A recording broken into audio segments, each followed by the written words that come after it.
1 Chronicles 22.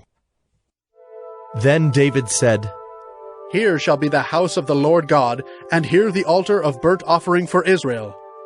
David commanded to gather together the resident aliens who were in the land of Israel, and he set stonecutters to prepare dressed stones for building the house of God.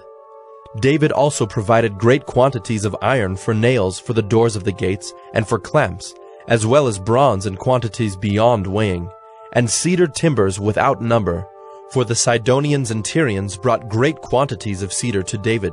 For David said, Solomon my son is young and inexperienced, and the house that is to be built for the Lord must be exceedingly magnificent, of fame and glory throughout all lands.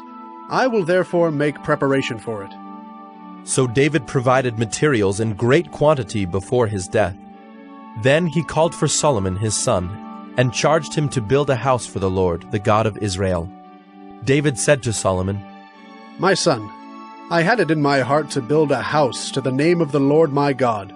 But the word of the Lord came to me, saying, You have shed much blood, and have waged great wars. You shall not build a house to my name, because you have shed so much blood before me on the earth. Behold, a son shall be born to you who shall be a man of rest. I will give him rest from all his surrounding enemies. For his name shall be Solomon, and I will give peace and quiet to Israel in his days. He shall build a house for my name.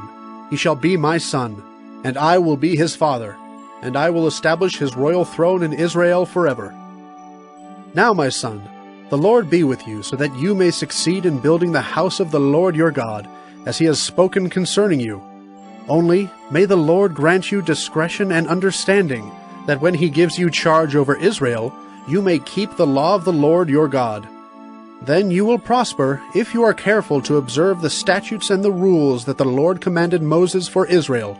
Be strong and courageous. Fear not. Do not be dismayed. With great pains I have provided for the house of the Lord 100,000 talents of gold, 1,000,000 talents of silver, and bronze and iron beyond weighing. For there is so much of it. Timber and stone, too, I have provided. To these you must add. You have an abundance of workmen, stonecutters, masons, carpenters, and all kinds of craftsmen without number, skilled in working gold, silver, bronze, and iron. Arise and work. The Lord be with you. David also commanded all the leaders of Israel to help Solomon his son, saying, Is not the Lord your God with you? And has he not given you peace on every side? For he has delivered the inhabitants of the land into my hand, and the land is subdued before the Lord and his people. Now set your mind and heart to seek the Lord your God. Arise and build the sanctuary of the Lord God, so that the ark of the covenant of the Lord and the holy vessels of God may be brought into a house built for the name of the Lord.